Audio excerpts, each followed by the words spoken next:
All right, we are live here covering the parade of sail coming down the Elizabeth River, heading to Town Point Park, kicking off the 49th Norfolk Harborfest. The weather is lovely right now, and these ships behind us are just incredible. What we've been able to see kind of turn around every now and again. We've seen some beautiful ships come through. Yeah, we certainly have, and we have one that's there right now. Take a look here at the USAV Major General Charles P. Gross. All right, a little bit about this particular ship here. It's among the Army's largest powered watercraft and designed for large-scale amphibious and logistical operations. That one just went by, and I think the one that you may be looking at right now is USAV Hopkirk.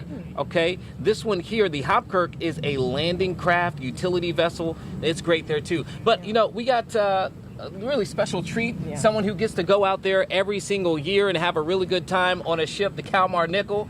Alex Littlehales. You know, he has learned, I mean, just everything there is to know about this ship. I think at this point, Alex, enlighten us. Take us to the ship. What do we need to know about the Kalmar Nickel?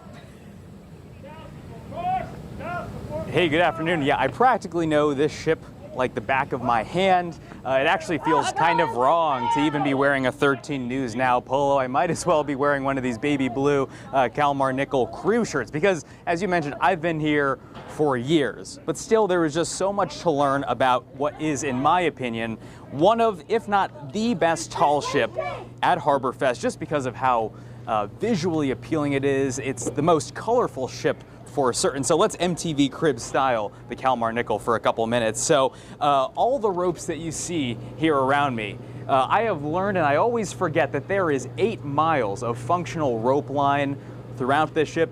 Like I said, one of the crew members told me a little earlier that you know, if you were a sailor in the 17th century here, you could actually sail this ship just like you could back hundreds of years ago. Obviously now there's a motor.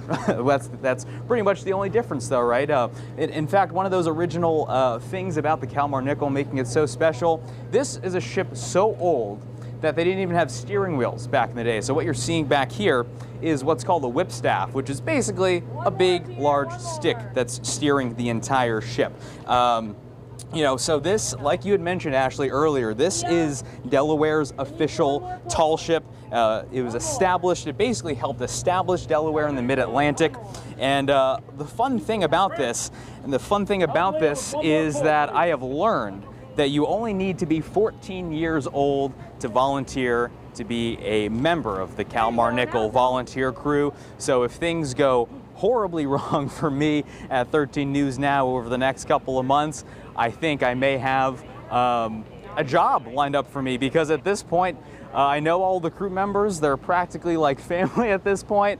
And it's honestly just one of the most wonderful experiences of Harborfest. And we're actually pulling into Town Point Park right now. So if you're a spectator out at Town Point Park, you're probably seeing the amazing colors and the amazing sails here of the Kalmar Nickel. And you can see right now my photographer, Michael Woodward, grabbing some of the work of the hardworking crew here along the Kalmar Nickel to bring it to Harborfest, as it has really ever since the festival returned, since its hiatus during the COVID-19 pandemic. So we are here, again, just minutes away from pulling into Town Point Park.